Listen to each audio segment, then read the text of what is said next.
Bismillah. Assalamualaikum warahmatullahi wabarakatuh. Innal Waalaikumsalam hamdalillah, warahmatullahi wabarakatuh.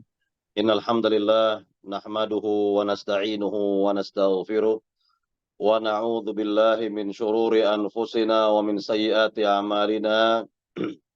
May yahdihillahu fala mudhillalah wa may yudlil fala hadiyalah. Asyhadu an la ilaha illallah wahdahu la syarika lah wa asyhadu anna Muhammadan abduhu wa rasuluh. يا أيها الذين آمنوا اتقوا الله حق تقاته ولا تموتن إلا وأنتم مسلمون. يا أيها الناس اتقوا ربكم الذي خلقكم من نفس واحدة وخلق منها زوجها وبث منهما رجالا كثيرا ونساء واتقوا الله الذي تساءلون به والأرحام إن الله كان عليكم رقيبا. يا أيها الذين آمنوا اتقوا الله وقولوا قولا سديدا يصلح لكم أعمالكم ويغفر لكم ذنوبكم ومن يطع الله ورسوله فقد فاز فوزا عظيما. ما بعد، فإن أصدق الحديث كتاب الله وخير الهدي هدي محمد صلى الله عليه وسلم وشر الأمور محدثاتها وكل محدثة بدعة وكل بدعة ضلالة وكل ضلالة في النار. Para jamaah yang dimuliakan Allah Subhanahu wa taala, alhamdulillahilladzi bi ni'matihi musalihat. Segala puji bagi Allah yang dengan nikmat-nikmatnya terlaksana amal-amal saleh.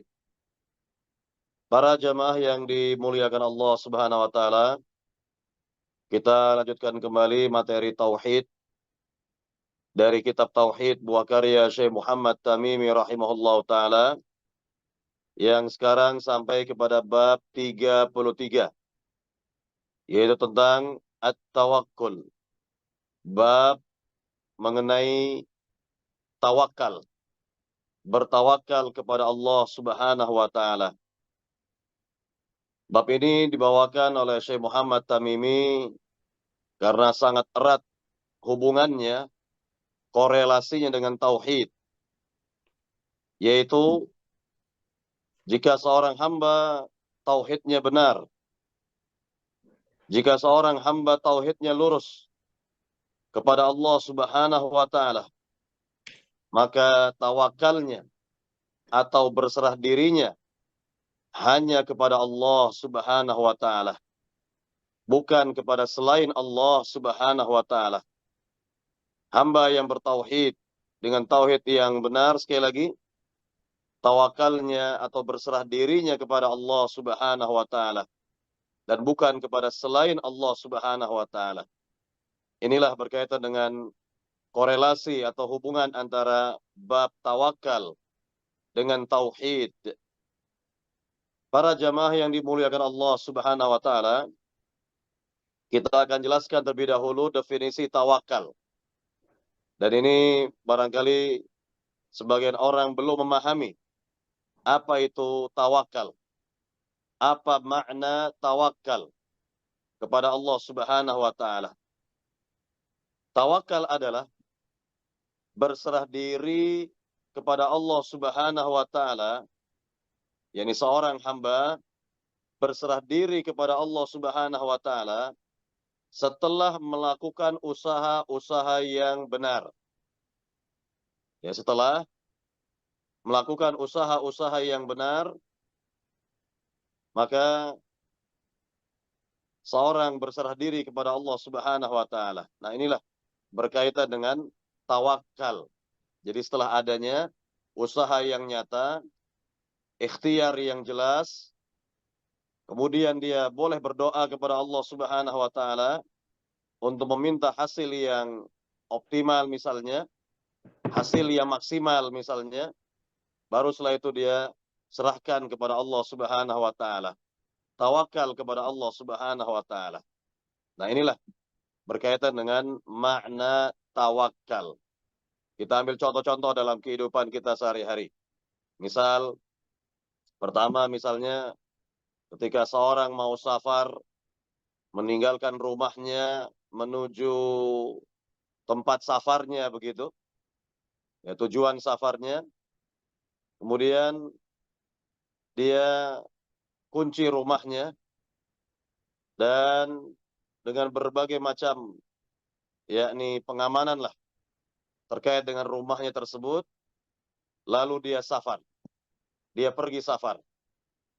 Atau misalnya ketika seorang mengendarai kendaraan lalu dia parkir, lalu dia kunci kendaraannya, bahkan mungkin dengan beberapa sistem keamanan dia pakai untuk keamanan kendaraannya tersebut, agar aman kendaraannya, maka dia setelah itu boleh bertawakal kepada Allah, berserah diri kepada Allah Subhanahu wa taala. Nah, ini sebagai contoh berkaitan dengan tawakal. Jadi setelah adanya usaha yang benar, setelah adanya usaha yang nyata, yang real, boleh setelah itu dia berserah diri kepada Allah Subhanahu wa taala. Baik, para jamaah yang dimuliakan Allah Subhanahu wa taala, ini makna tawakal yang benar. Ya, ini makna tawakal yang benar. Ya, ini berbeda dengan tawakal mungkin yang difahami oleh sebagian orang, yakni tidak memiliki usaha yang nyata atau ikhtiar yang jelas, langsung saja bertawakal kepada Allah Subhanahu wa taala. Ya, contohnya berkaitan dengan sebagian orang di zaman dahulu. Ya, di zaman dahulu, misalnya dari negeri Yaman, misalnya pergi haji ke tanah suci, ke Mekah Mukarramah tanpa bekal. Tanpa adanya bekal, tanpa adanya persiapan-persiapan, langsung berangkat katanya. Ya, langsung berangkat ke tanah suci, ya, uh, dan mengandalkan tawakal saja. Berserah diri saja kepada Allah katanya. Padahal Allah Subhanahu wa taala telah berfirman, "Wa tazawwadu," dan berbekalah kalian. Berbekalah kalian, fa inna khairaz zadi taqwa. Dan sebesar-besar bekal itu adalah takwa kepada Allah Subhanahu wa taala. Jadi artinya bahwa berkaitan dengan tawakal ini berkaitan erat dengan adanya usaha yang nyata, ikhtiar yang jelas. Ya, barulah setelah itu yakni seorang hamba bertawakal setelah adanya usaha yang jelas, kemudian dia boleh berdoa kepada Allah untuk meminta kepada Rabbul Alamin ya hasil yang maksimal begitu, yang dikehendaki. Baru terakhir dia berserah diri kepada Allah Subhanahu wa taala. Berserah diri kepada Rabbul Alamin. Nah, inilah berkaitan dengan tawakal. Jadi ada tawakal yang dibenarkan, ya. Ada pula tawakal sebagian orang yang memang tidak dikatakan tawakal, tetapi lebih kepada yakni sikap ya, nekat atau yang semisalnya begitu. Ya, tanpa ada usaha yang nyata, langsung berserah diri kepada Allah Subhanahu wa taala. Maka ini tidak dibenarkan. Ya.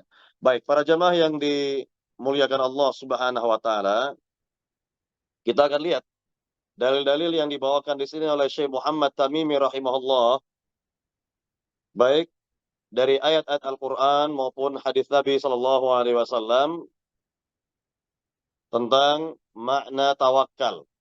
Ya, tentang tawakal ini. Yang pertama, firman Allah Subhanahu wa taala dalam surat Al-Maidah ayat 23, di mana Allah Subhanahu wa taala berfirman, "Wa 'alallahi fatawakkalu in kuntum mu'minin." Dan hanya kepada Allah lah hendaknya kalian bertawakal. Dan hanya kepada Allah hendaknya kalian bertawakal jika kalian benar-benar orang beriman. Nah, ini tentang perintah dari Allah Subhanahu wa taala untuk bertawakal. Jadi para sahabat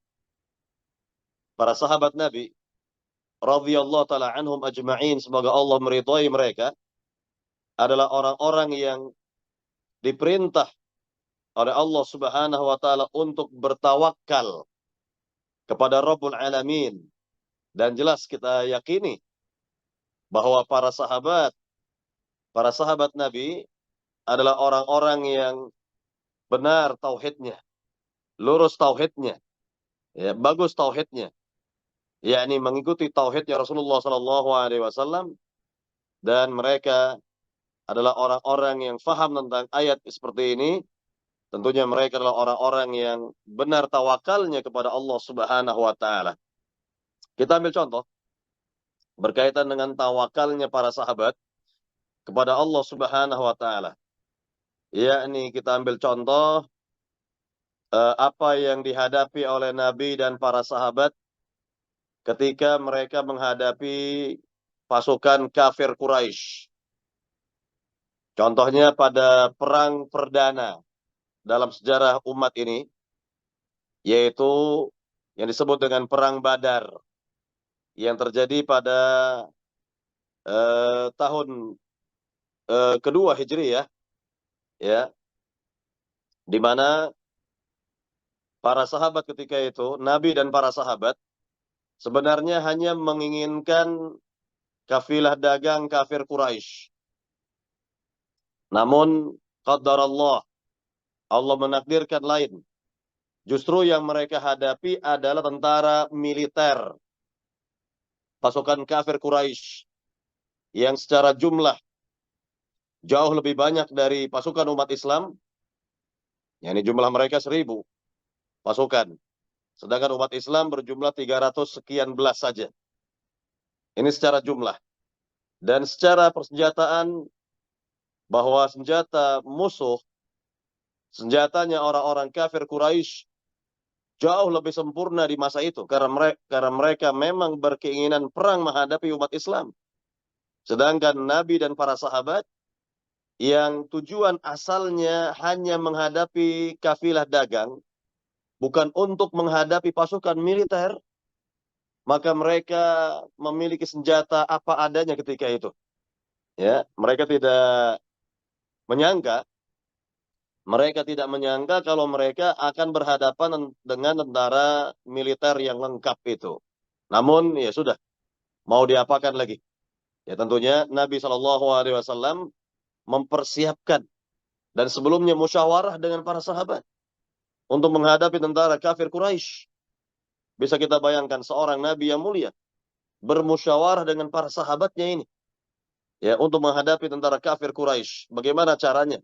Sehingga Nabi Shallallahu Alaihi Wasallam mengatur siasat.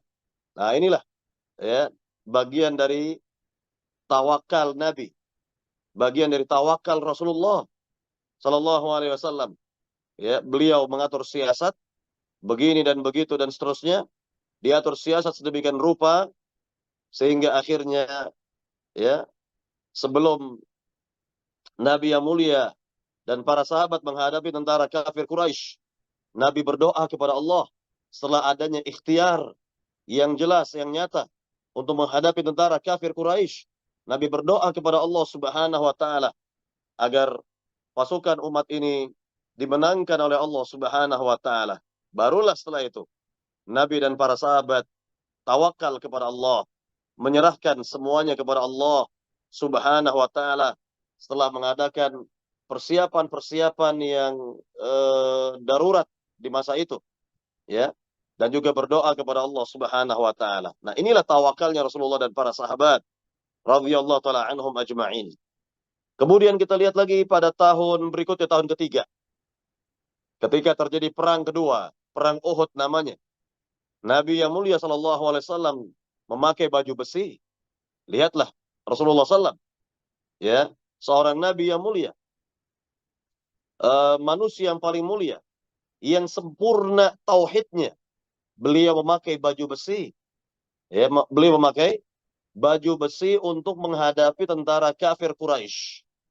Dan persenjataan lainnya beliau yakni penuhi, beliau lengkapi, ya.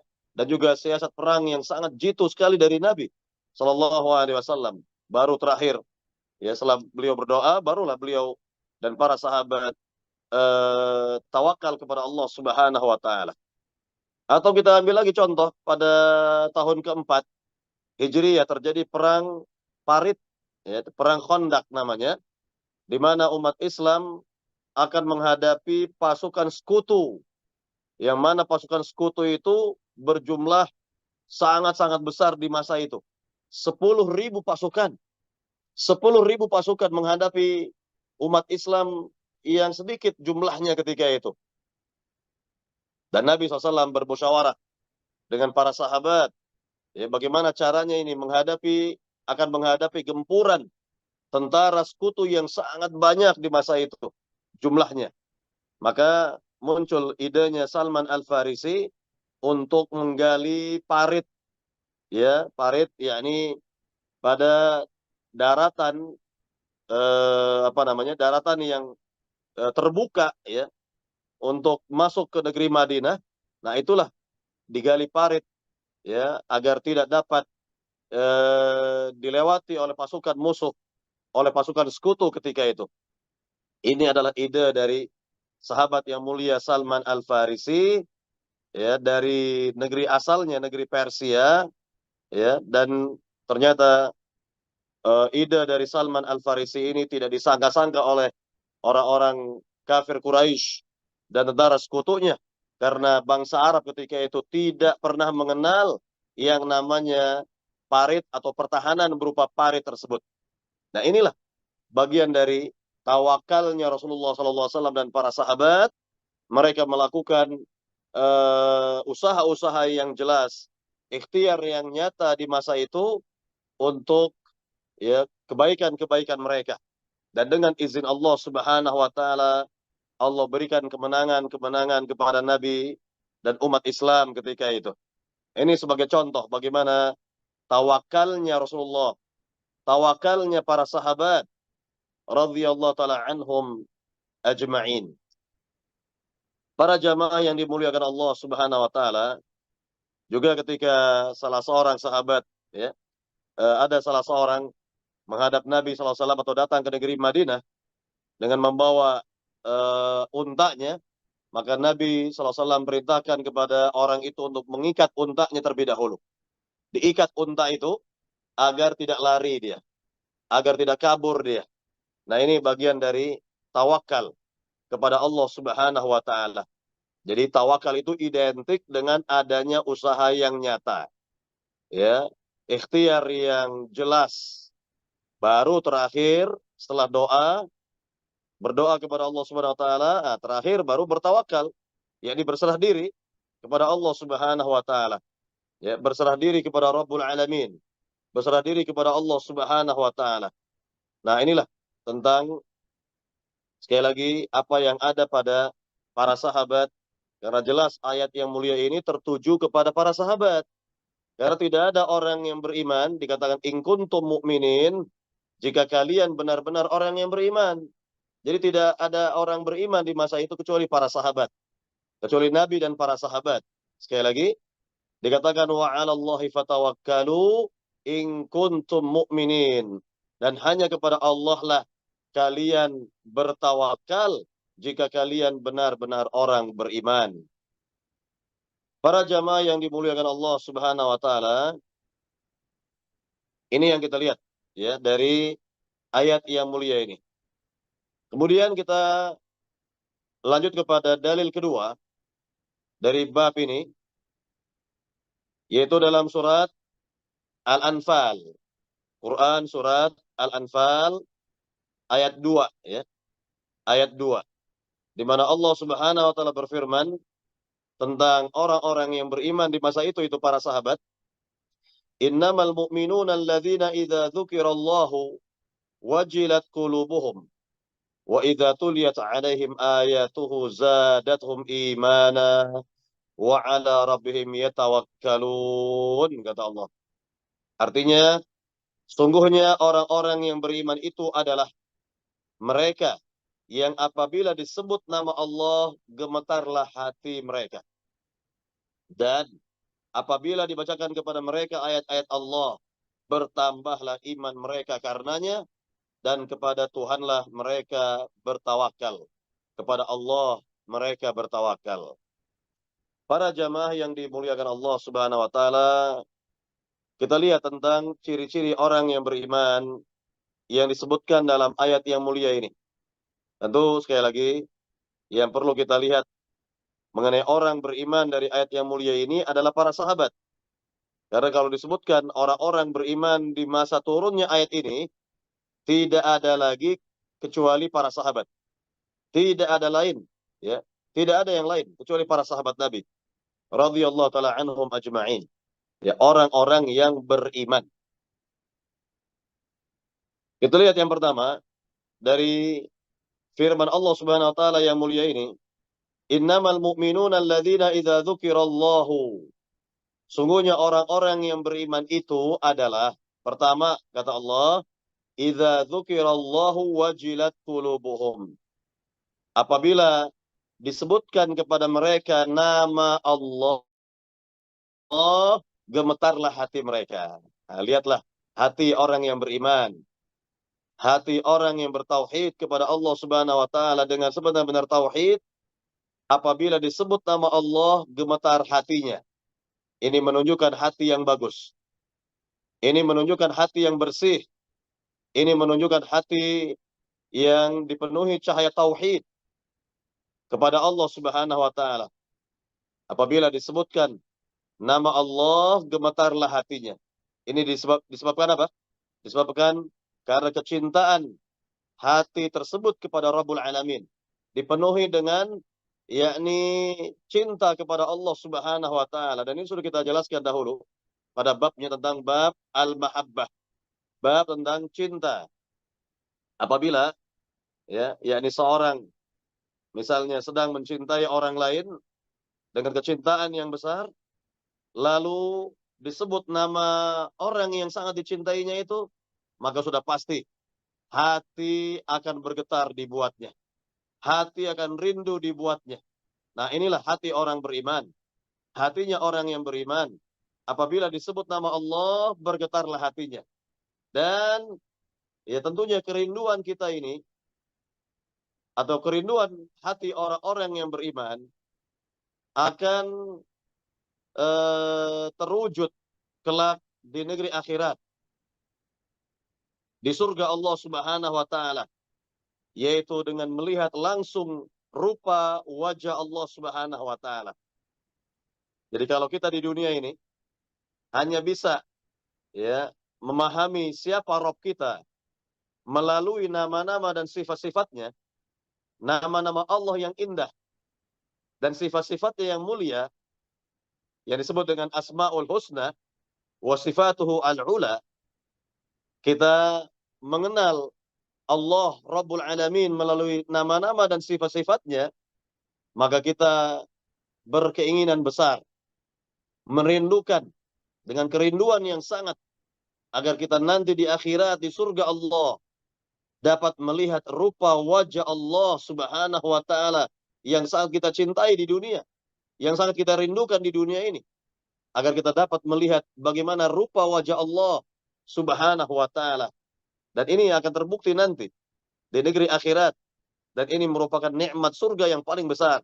Dari seluruh nikmat-nikmat yang ada di dalam surga, melihat rupa wajah Allah adalah nikmat surga yang sangat besar. Para jamaah yang dimuliakan Allah Subhanahu wa taala, ini sifat orang beriman yang pertama. Apabila disebut nama Allah, gemetarlah hatinya. Nah, kemudian yang kedua dari sifat orang yang beriman adalah wa idza tuliyat alaihim ayatuh zadatuhum imana. Dan apabila dibacakan kepada mereka ayat-ayat Allah, maka bertambahlah iman. Nah, di sini ayat-ayat Allah di sini ada dua. Ayat-ayat Allah itu ada dua. Yang pertama ayat-ayat syar'iyah berupa Al-Quran Al-Karim. Ayat-ayat dalam Al-Quran Al-Karim, nah ini adalah ayat-ayat syar'iyah. Nah, yang kedua adalah ayat-ayat kauniyah, yaitu maknanya adalah tanda-tanda kebesaran Allah Subhanahu wa taala yang bisa kita lihat di alam semesta ini.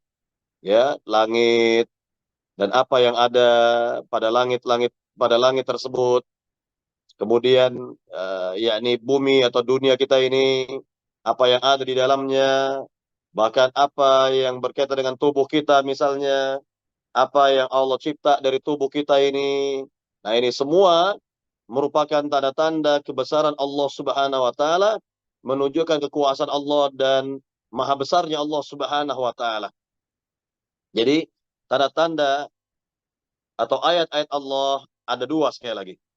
Ayat-ayat ya dari agama ini atau ayat-ayat syar'iyah yaitu berupa Al-Qur'an Al-Karim yang dibaca ya oleh orang-orang yang beriman, didengar oleh siapa saja, maka lihatlah betapa ayat-ayat Al-Qur'an apabila dibacakan kepada orang-orang yang beriman akan bertambah imannya.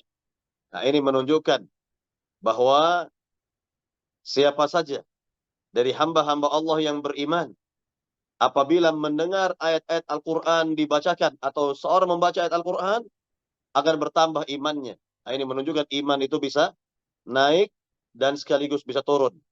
Al-imanu yazidu wa yanqus.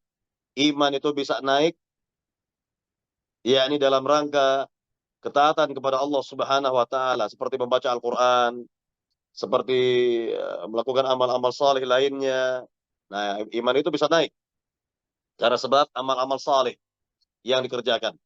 Dan wal billah, kebalikannya juga akan terjadi. Iman juga akan turun, ya. Yakni ketika seorang misalnya berbuat dosa, berbuat maksiat dan seterusnya, jauh dari agama ini misalnya, maka dia akan turun. Nah, jadi iman itu seperti itu, mengalami fluktuasi. Inilah akidah Ahlus Sunnah wal Jamaah bahwa iman itu adalah ya ucapan di lisan, nah, kemudian diyakini dalam hati dan diamalkan dengan anggota tubuh atau dibuktikan dengan anggota tubuh, lalu iman itu dapat naik dengan ketaatan kepada Allah dan iman dapat turun dengan yakni berbuat maksiat kepada Allah Subhanahu wa taala. Nah, inilah definisi iman yang sempurna menurut Ahlus Sunnah wal Jamaah. Para jamaah yang dimuliakan Allah Subhanahu wa taala, jadi sekali lagi apabila seorang hamba, orang yang beriman dapat melihat tanda-tanda kekuasaan Allah Subhanahu wa taala di alam semesta ini. Jadi selain mendengarkan ayat-ayat Al-Qur'an, ayat-ayat syar'iyah, seorang juga dapat melihat ayat-ayat kauniyah, yaitu berupa apa yang ada di alam semesta. Ciptaan Allah Subhanahu wa taala yang mengagumkan, yang membuat hati ini semakin bertambah yakin ya dengan Rabbul Alamin, bertambah keimanan, bertambah keyakinan kepada Allah Subhanahu wa taala, bahkan bertambah tauhidnya kepada Allah Subhanahu wa taala. Makanya banyak sekali ayat-ayat Al-Qur'an. Pertama, ia memerintahkan kita untuk mentadabburi ayat-ayat Al-Qur'an Al-Karim. Afala yatadabbaruna Al-Qur'an? Tidakkah mereka mentadabburkan Al-Qur'an? Atau berkaitan dengan ayat-ayat kauniyah mengenai alam semesta ini, Allah Subhanahu wa taala perintahkan kita untuk berpikir, berpikir dan berpikir mengenai ciptaan-ciptaan Allah Subhanahu wa taala, mengenai ciptaan Allah berupa langit ya, tanpa tiang-tiang bahkan. Allah cipta langit itu tanpa tiang-tiang. Kemudian ya bagaimana eh, langit Allah hiasi dengan bintang-bintang yang bertaburan di langit, yang menghiasi langit dunia. Seperti masabih kata Allah, lampu-lampu yang bergemerlap ya dan lain sebagainya lah.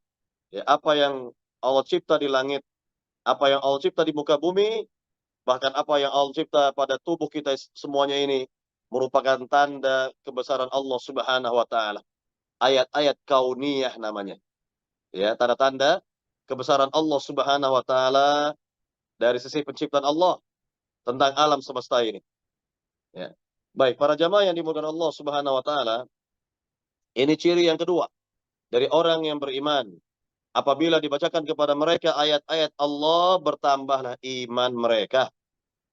Kemudian yang ketiga, tanda yang ketiga atau ciri orang beriman yang ketiga, wa 'ala rabbihim yatawakkalun, dan hanya kepada Rabb mereka lah mereka bertawakal. Hanya kepada Allah mereka bertawakal. Berserah diri kepada Allah Subhanahu wa taala. Nah, ini berbeda ya dengan orang-orang musyrikin, di mana orang-orang musyrikin berserah dirinya tawakalnya kepada Tuhan-Tuhan mereka, kepada berhala-berhala mereka. Ya, ada juga yang tawakalnya kepada jimat lagi. Misalnya ya, ada yang tawakalnya kepada apa sajalah dari jimat-jimat yang dia yakini memiliki kekuatan. Maka pantas jika Nabi Shallallahu Alaihi Wasallam ya, yakni mengatakan kepada sahabat yang baru masuk agama Islam, ini dimaklumi saja, ada sahabat Nabi yang baru masuk agama Islam, ketika itu dia masih memakai jimat berupa gelang dari kuningan. Lalu Nabi tanya dulu kepada sahabat ini, Nabi faham itu jimat ya, namun Nabi ingin yakin, Nabi ingin keterangan dari orang ini, informasi dari sahabat ini, apa gunanya dia pakai jimat itu gitu. Apa tujuannya? Nabi bertanya kepada sahabat ini, "Mahadhihi?" Wahai sahabatku, apa tujuan Anda memakai gelang dari kuningan ini? Jawab sahabat ini dengan jujur, minal wahina. Wahai Rasul, saya pakai jimat ini adalah dalam rangka menangkal mara bahaya. Saya pakai benda ini untuk menangkal mara bahaya, wahai Nabi. Jawab Nabi kepada sahabat ini, inzi'ha, fa innaha la yaziduka illa wahna. Fa innaka law mutta wahya 'alaika ma aflahta abada.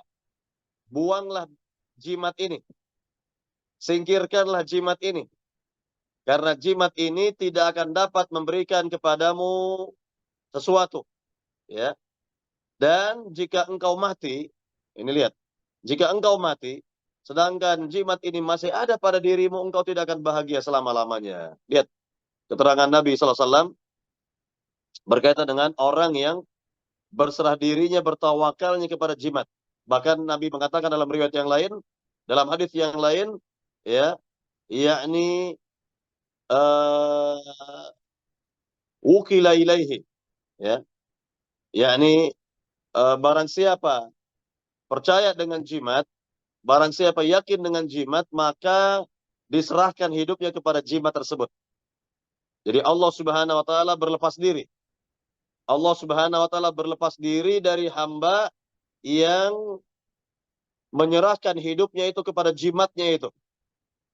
Jadi Allah Subhanahu wa taala telah menyatakan diri berlepas diri. Ya, ana bariun. Ya, saya kata Allah dalam hadis qudsi berlepas diri minasyirki wa ahli, dari perbuatan syirik dan pelakunya.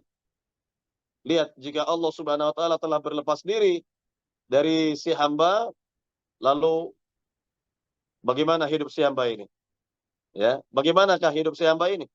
Nah, inilah berkaitan dengan orang yang berbuat syirik kepada Allah Subhanahu wa taala, yang tawakalnya diserahkan kepada selain Allah Subhanahu wa taala, maka ya Allah telah berlepas diri dari hamba tersebut dan perbuatan syiriknya itu, naudzubillah min dzalik.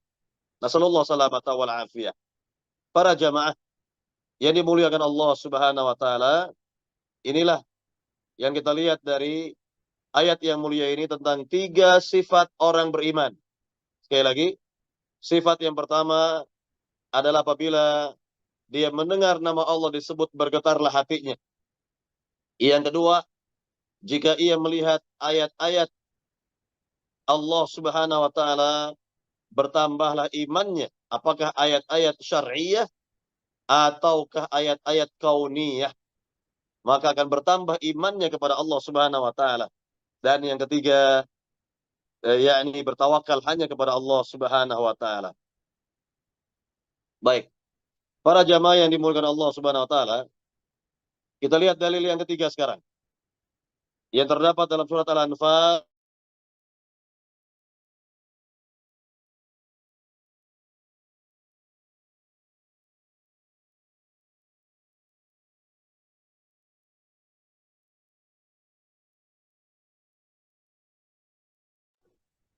beriman yang mengikutimu, itu para sahabatmu.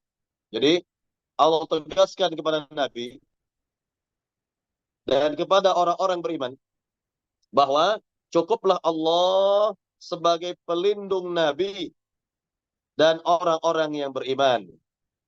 Dan orang-orang yang beriman. Para jamaah yang dimuliakan Allah Subhanahu wa taala,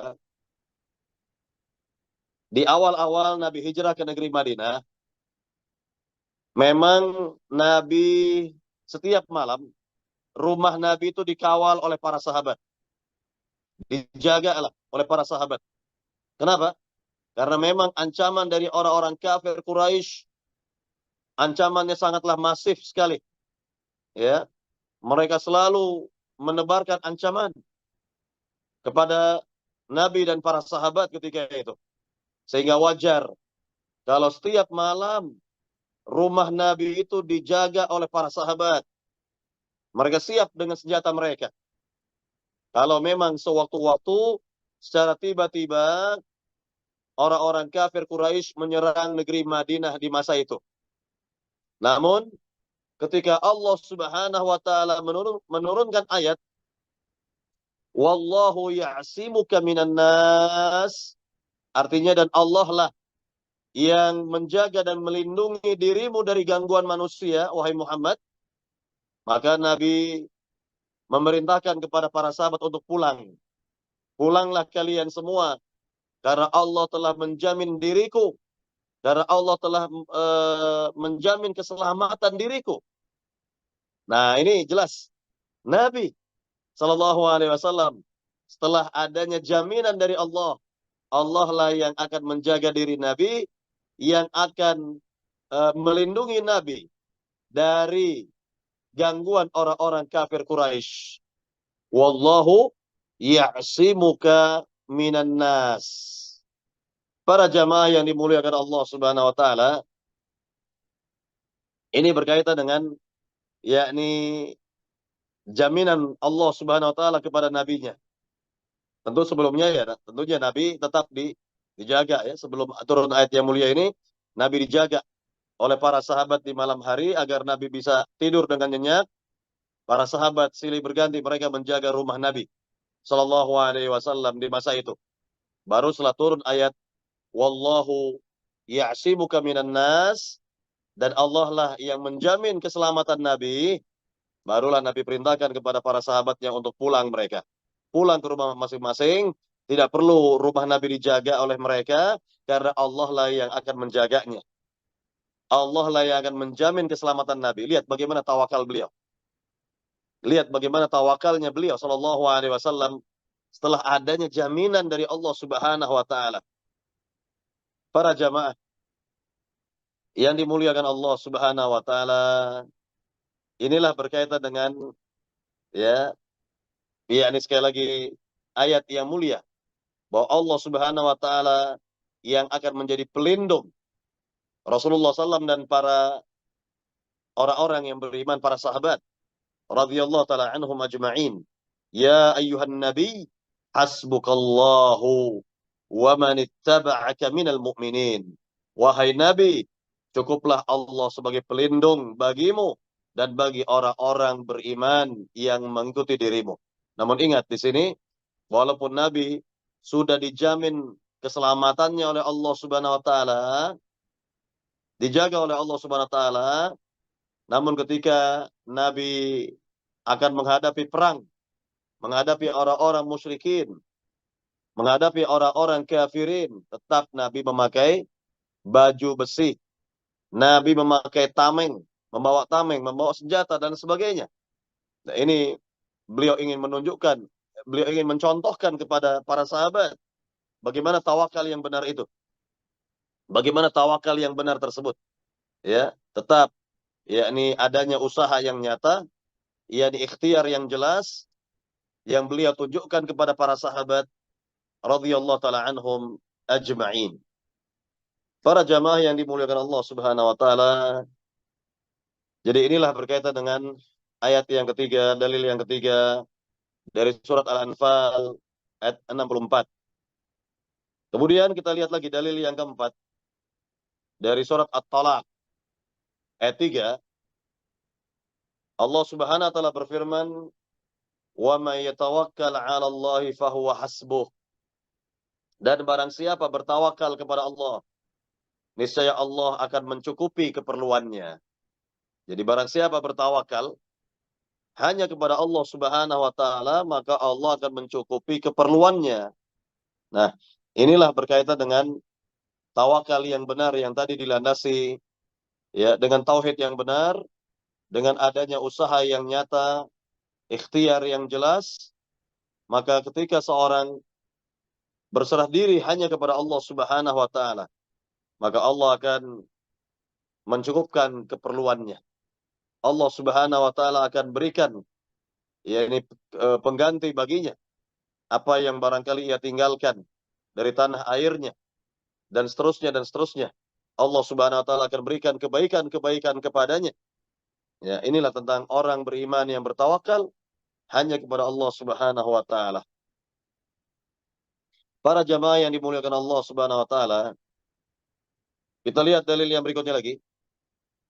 Dalil dari hadis Nabi sallallahu alaihi wasallam dari riwayat Imam Bukhari dan Imam An-Nasa'i dari sahabat Ibnu Abbas radhiyallahu taala anhuma, di mana ucapan hasbunallahu wa ni'mal wakil artinya cukuplah bagi Allah.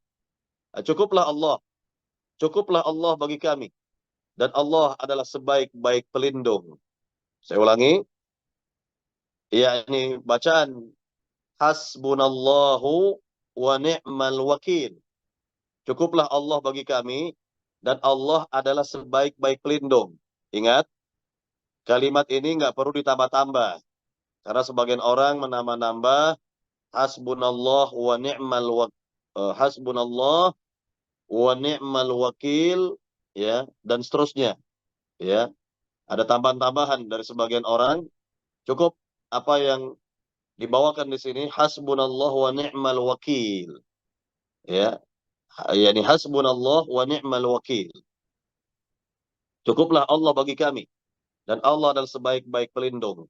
Nah, dikatakan oleh Ibnu Abbas mengenai ucapan yang bagus ini, bahwa kalimat ini diucapkan oleh Nabi Ibrahim alaihissalam ketika akan dicampakkan ke dalam kobaran api. Dan diucapkan oleh Muhammad atau Nabi Muhammad SAW ketika mereka berkata kepadanya, sungguhnya orang-orang Quraisy telah mengumpulkan pasukan untuk menyerang kalian. Karena itu takutlah kepada mereka. Tetapi perkataan ini malah menambah keimanan mereka. Jadi lihatlah oleh para jamaah bagaimana dua nabi yang mulia. Kedua-duanya merupakan Khalilullah, kekasih mulia Allah Subhanahu wa taala. Baik Nabi Ibrahim alaihissalam maupun Nabi Muhammad sallallahu alaihi wasallam ya, sama-sama diberi ujian yang sangat berat. Sama-sama diberi ujian yang sangat-sangat berat. Yang pertama, Nabi Ibrahim, Abul Anbiya, bapaknya para nabi. Apa itu ujian yang beliau dapati? Ujiannya sangat berat sekali. Tentunya beliau banyak mendapat ujian ya. Beliau ini banyak mendapat ujian dari Allah Subhanahu wa taala. Di antara ujiannya itu adalah bahwa Nabi Ibrahim akan dilemparkan ke dalam kobaran api. Ini para jamaah sudah tahu semua berkaitan dengan kisah Nabi Ibrahim ini, yaitu pada saat Nabi Ibrahim atau ketika Nabi Ibrahim menghancurkan berhala-berhala, tuhan-tuhannya orang-orang Sobiah ya, orang-orang Babilonia ya, menghancurkan sebagian patung-patung atau berhala-berhala mereka, tuhan-tuhan mereka, dan disisakan patung yang sangat besar ketika itu, maka mereka semua langsung menuduh kepada Nabi Ibrahim. Nabi Ibrahimlah yang telah menghancurkan tuhan-tuhan mereka itu. Lalu disepakati oleh mereka semua untuk memberikan hukuman kepada Nabi Ibrahim. Nah inilah, dikarenakan mereka tidak bisa menjawab argumentasi Nabi Ibrahim ya, argumentasi yang sangat kuat sekali, yakni mengapa kalian beribadah kepada Tuhan-Tuhan yang bisu itu, yang tidak bisa bicara itu, yang tidak bisa yakni mempertahankan diri ya dari serangan ya, dari ini dari itu dan sebagainya, sehingga mereka hancur berantakan ya. Jadi mereka tidak bisa menjawab argumentasi Nabi Ibrahim, sehingga mereka menggunakan kekuatan. Nah, inilah ciri dari orang-orang seperti itu ya, akhirnya mereka menggunakan kekuatan, yaitu melemparkan Nabi Ibrahim ke dalam kobaran api. Nah, di sini terjadi peristiwa yang menakjubkan sekali ketika Nabi Ibrahim alaihissalam. Pertama, Nabi Ibrahim dilemparkan ke dalam kobaran api dalam keadaan telanjang bulat. Dipermalukan dulu. Dipermalukan oleh kaumnya, kaum Sabi'ah ini.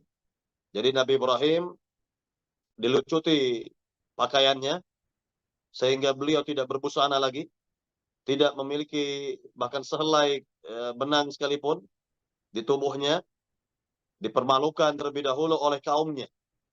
Ini yang pertama. Yang kedua, Nabi Ibrahim dilemparkan ke dalam kobaran api, bayangkan. Ya, dilemparkan ke dalam kobaran api. Maka ini yang kita lihat bagaimana Nabi Ibrahim alaihissalam mendapatkan cobaan yang berat dari kaumnya ini. Maka nanti di akhirat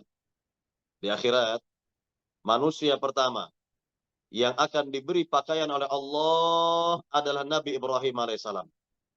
Ya, sekali lagi, nanti di akhirat kelak manusia pertama dari seluruh manusia-manusia yang ada di padang mahsyar nanti, yang dikumpulkan oleh Allah di padang mahsyar dalam keadaan tidak berbusana,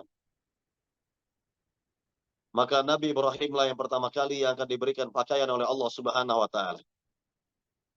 Nah, kemudian ketika Nabi Ibrahim alaihissalam dilemparkan ke dalam kobaran api, beliau ucapkan ucapan ini, Hasbunallah wa ni'mal wakil. Ya, Hasbunallah wa ni'mal wakil. Cukuplah Allah bagi kami, dan Allah adalah sebaik-baik pelindung. Maka Allah Subhanahu wa taala berfirman kepada api, kepada makhluknya yaitu api. Allah katakan, Allah berfirman kepada api, ya naru kuni bardan wa salaman ala Ibrahim. Wahai api, jadilah engkau sejuk dan membawa keselamatan bagi Ibrahim. Maka jadilah api itu ya sejuk, tidak membakar atau tidak panas, ya, dan membawa keselamatan bagi Nabi Ibrahim alaihissalam. Nah, inilah ya eh, hal yang sangat ya mengagumkan dari Nabi yang mulia ini. Ketika ia menghadapi masalah besar, ucapannya hanyalah hasbunallah wa ni'mal wakil. Lihat, Nabi yang sangat mulia, Rasul yang sangat mulia, bapaknya para nabi. Beliau ucapkan ucapan seperti ini dalam menghadapi masalah yang besar. Juga sama, jika kita menghadapi masalah-masalah yang besar, ya, bisa kita ucapkan ucapan seperti ini, hasbunallah wa ni'mal wakil. Hasbunallah wa ni'mal wakil. Cukuplah Allah bagi kami, dan Allah adalah sebaik-baik pelindung. Maka insya Allah masalah yang besar akan dimudahkan oleh Allah Subhanahu wa taala. Masalah yang sulit akan menjadi mudah atau dimudahkan oleh Allah Subhanahu wa taala. Hasbunallah wa ni'mal wakil. Jadi cukup ya kalimat seperti ini, jangan ditambah-tambah. Walaupun sebagian orang ada yang menambah-nambah, maka tidak ada contoh untuk ditambah-tambah dari ucapan hasbunallahu wa ni'mal wakil. Nah, ini contoh dari Nabi pertama, Rasul pertama, Khalilullah yang pertama, Nabi Ibrahim alaihissalam. Contoh yang kedua adalah dari Nabi Muhammad, dari Nabi kita Muhammad sallallahu alaihi wasallam, yaitu ketika beliau sallallahu alaihi wasallam akan menghadapi orang-orang kafir Quraisy. Pasukan besar dari kafir Quraisy. Tentu mereka menakut-nakuti ya.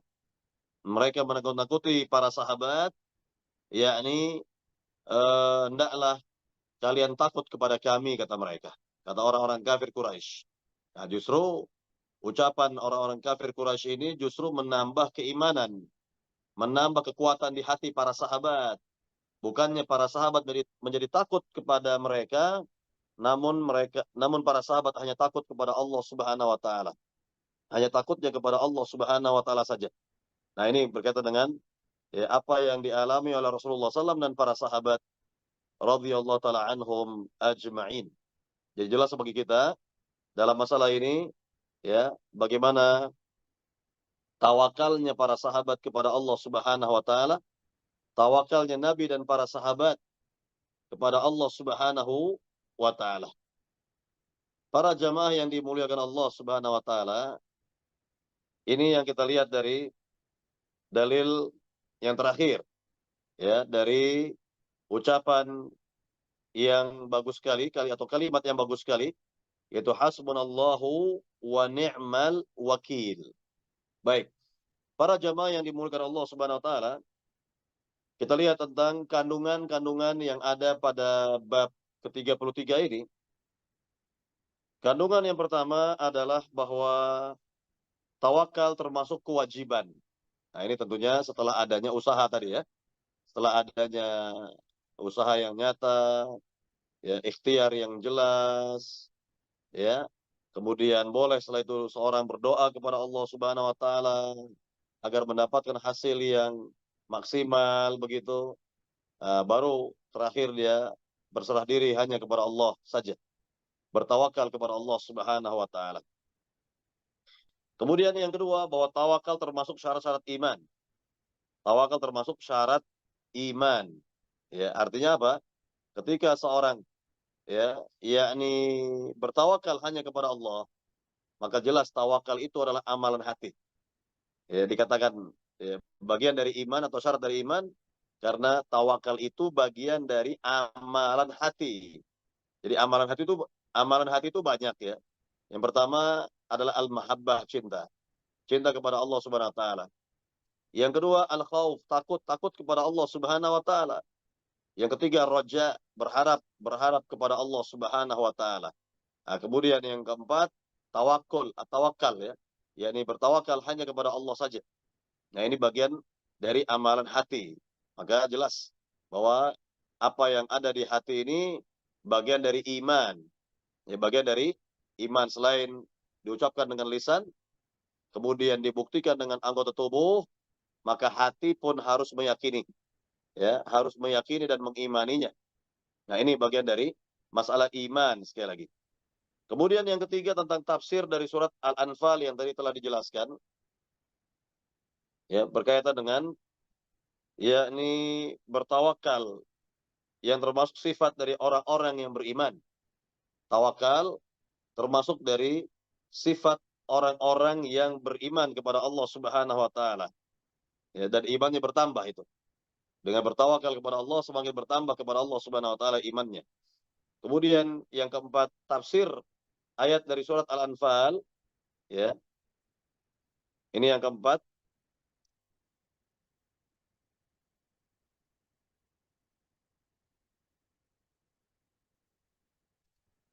Yaitu kita lihat di sini tentang ayat ini memerintahkan Nabi dan orang-orang yang beriman yang mengikutinya supaya tawakal kepada Allah, karena Allah lah yang akan mencukupi keperluan-keperluan mereka. Ini berkaitan dengan apa yang sudah kita jelaskan tadi.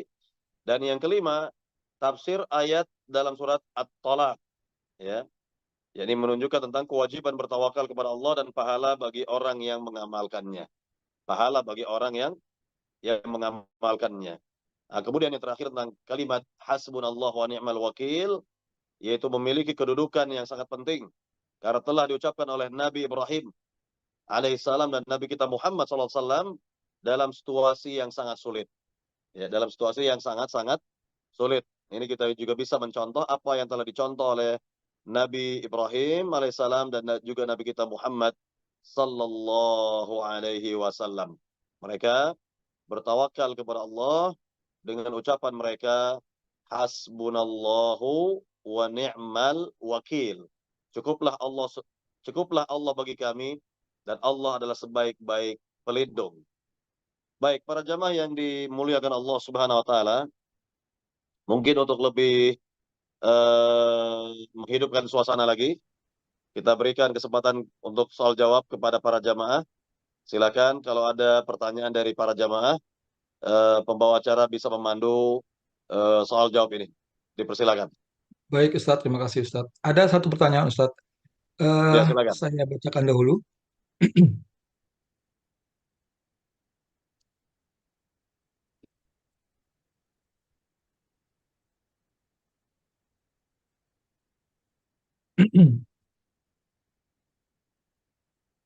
Baik, ini ada pertanyaan dari username-nya pengajian. Sebentar Ustadz ya, saya coba. Bismillahirrahmanirrahim. Assalamualaikum warahmatullahi wabarakatuh. Waalaikumsalam warahmatullahi wabarakatuh. Ustadz, mohon izin bertanya, apakah kalimat lanjutan dari yang Ustadz jelaskan, hasbunallah wa ni'mal wakil, ni'mal maula wa ni'man nasir, itu kalimat yang selanjutnya itu, tambahannya, apakah tidak ada dicontohkan, ataukah seperti apa Ustadz? Baik, saya satu dahulu pertanyaan dari chat. Mungkin dari pertanyaan langsung saya tunggu sekitar 5 detik. Jika ada, silakan. Kalau nggak ada, saya lanjut kepada Ustadz. Sebentar ya Ustadz ya. Saya jawab dulu ya. Oh, baik, Berkaitan baik Ustadz, dengan silakan Ustadz. tambahan tadi, ni'mal maula wa ni'man nasir, sebagaimana yang saya katakan tadi, tidak ada tambahan. Ya Nah, Ustadz. disinilah pentingnya kita mengetahui sunnah Nabi, sebatas mana sunnah Nabi itu, gitu. Jadi kalau Nabi mengucapkan hasbunallah wa ni'mal wakil, cukup. Nggak perlu kita tambah-tambahin lagi. Ni'mal Ya Ustadz. maula wa ni'man nasir, ataupun tambahan-tambahan yang lain, itu tidak ada contoh dari Nabi. Ya, jangan kita tambah-tambahkan, atau sebaliknya, jangan pula kita kurang-kurangi. Karena apa yang datang dari Nabi sudah cukup. Ya, maknanya luar biasa itu. Nggak perlu lagi ditambah-tambahin. Ya, nggak perlu lagi ditambah-tambahkan gitu ya. Contoh misalnya begini. Ketika seorang mau makan, mau minum. Cukup dari Nabi, bacaannya itu Bismillah. Ya, Bismillah. Ya, jadi itulah yang Nabi contohkan ya kepada anak kecil misalnya di masanya. Nabi katakan kepada anak kecil yang ikut makan bersama Nabi, ya ulam, kul bismillah, wa kul biyaminik, wa kul mimma yalik. Wahai anak, makanlah dengan menyebut bismillah. Makanlah dengan tangan kananmu. Makanlah makanan yang ada di hadapanmu terlebih dahulu. Jadi memang makan ketika itu piringnya besar atau wadahnya besar, ya, sehingga Nabi dan para sahabat makan bersama di situ, dan nimbrung anak kecil makan bersama Nabi dan para sahabat lain, maka Nabi memberikan arahan kepada anak ini agar makan dengan menyebut Bismillah terlebih dahulu. Jadi jangan ditambah-tambahin Bismillahirrahmanirrahim, nggak perlu, ya. Nah, cukup ya Bismillah saja, Bismillah. Ya, inilah berkaitan dengan contoh dari Nabi. Sama seperti tadi, ya hasbunallah wa ni'mal wakil. Bukan ditambahin, ya ni'mal maula wa ni'man nasir. Nggak ada contoh bahkan. Tidak ada contoh dari Nabi berkaitan dengan tambahan tersebut. Wallahu ta'ala alam. Baik, silakan yang lain. Baik, Ustadz, ada pertanyaan lagi dari kolom chat. Assalamualaikum warahmatullahi wabarakatuh. Waalaikumsalam warahmatullahi wabarakatuh.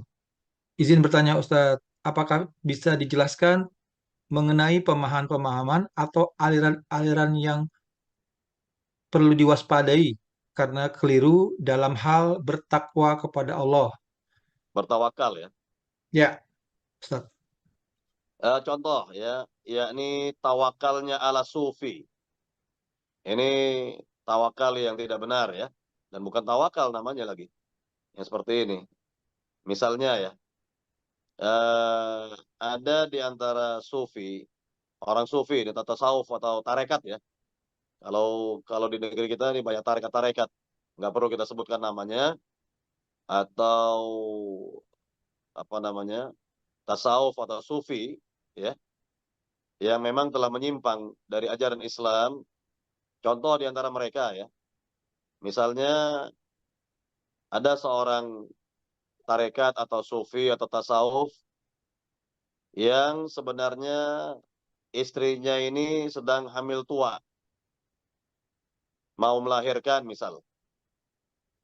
Lalu dia main pergi-pergi saja, ya, dia safar gitu. Ketika ada orang lain bertanya, wahai fulan, tidakkah engkau di rumah saja, ya, kan istrimu itu mau melahirkan misalnya. Apa kata si sufi ini atau tasawuf ini atau tarekat ini? Saya tawakal, saya berserah diri, kan ada Allah.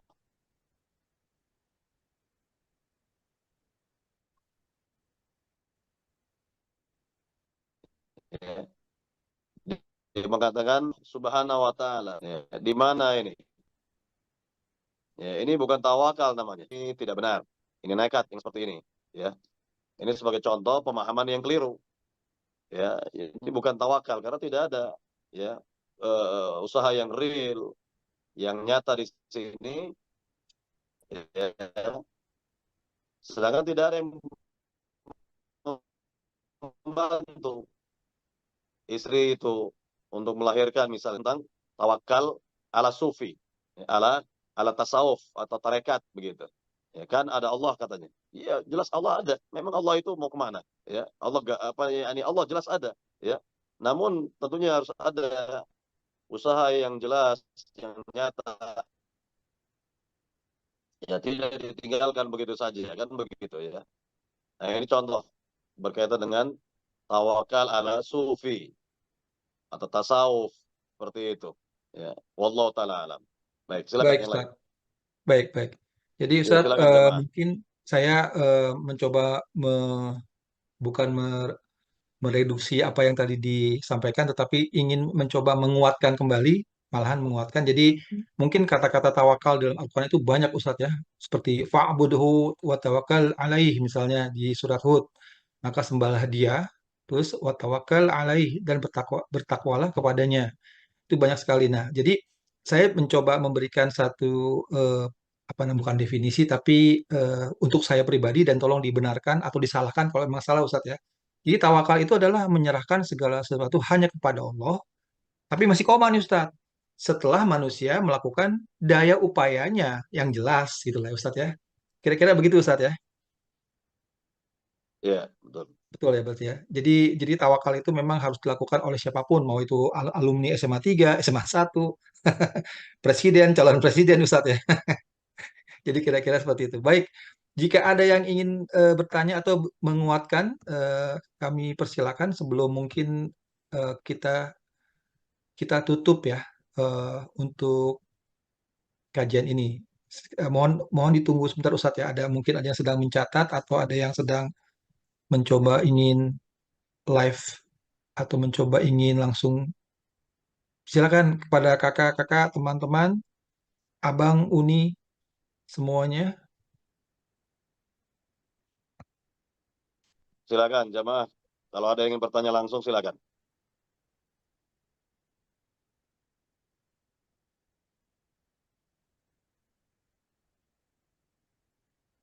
Baik, sebelum sebelum ada yang bertanya, saya coba ingin mengumumkan kembali bahwa insya Allah di bulan Februari kita juga akan tetap melakukan kajian online ya untuk umum dan sebenarnya ini tidak terbatas kepada alumni, tapi memang penyelenggaranya adalah dari alumni SMA 3 dan ini tidak menutup untuk juga kepada para peserta yang lain atau kepada yang ingin mengkaji dari khayal umum.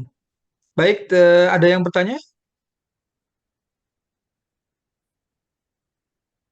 Nah, Alhamdulillah Ustadz, sepertinya ini sudah paham semua Ustadz nih, karena memang mungkin penjelasan dari Ustadz ini cukup lugas ya, tidak terlalu kemana-mana dan straight to the point gitu maksudnya.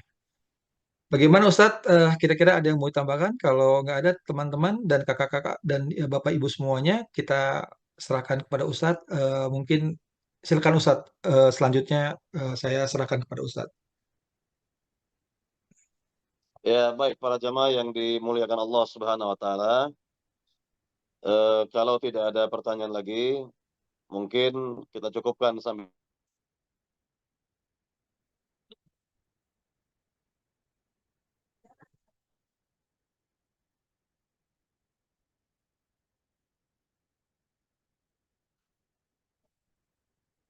rahmat Allah. Nah, ini akan kita jelaskan pada eh, pembahasan berikutnya lah, insya Allah Ta'ala. Insya Allah taala. Yang merasa Ya, Ustaz. aman, insya Allah, dan berputus asa dari rahmat Allah Subhanahu Wa Ta'ala. Ya, Ustaz. Baik, para jemaah yang dimuliakan Allah Subhanahu Wa Ta'ala, eh, sebagai penutup berkaitan dengan tawakal, ini harus ada pada diri seorang yang beriman. Jadi tawakalnya hanya kepada Allah saja, bukan kepada selain Allah Subhanahu Wa Ta'ala. Dan tawakal itu harus disertakan dengan usaha yang nyata, ikhtiar yang jelas, ya. Baru setelah itu seorang bolehlah dia berdoa, mengiringinya dengan doa, dan berserah diri kepada Allah Subhanahu Wa Ta'ala.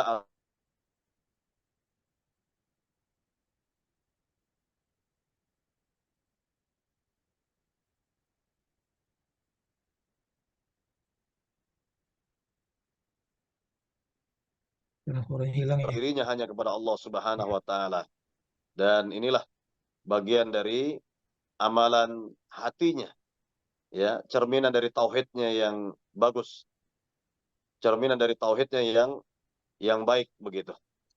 Baik, para jamaah yang dimuliakan Allah Subhanahu Wa Ta'ala, semoga apa yang dikaji ini bermanfaat bagi kita semua, bisa kita fahami, bisa kita amalkan, dan semoga kita semua mendapatkan hidayah taufik dari Allah Subhanahu Wa Ta'ala, diwafatkan kita di atas kalimat tauhid la ilaha illallah, husnul khatimah, akhir kehidupan yang baik. Amin amin ya rabbal alamin.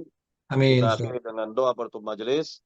Subhanakallahumma Subhanakallahumma wa bihamdik, asyhadu an la ilaha asyhadu an illa la ilaha anta illa anta astaghfiruka wa atubu ilaik. astaghfiruka wa atubu ilaik. Assalamualaikum warahmatullahi wabarakatuh. Waalaikumsalam warahmatullahi wabarakatuh. Terima kasih, Ustaz. Syukron.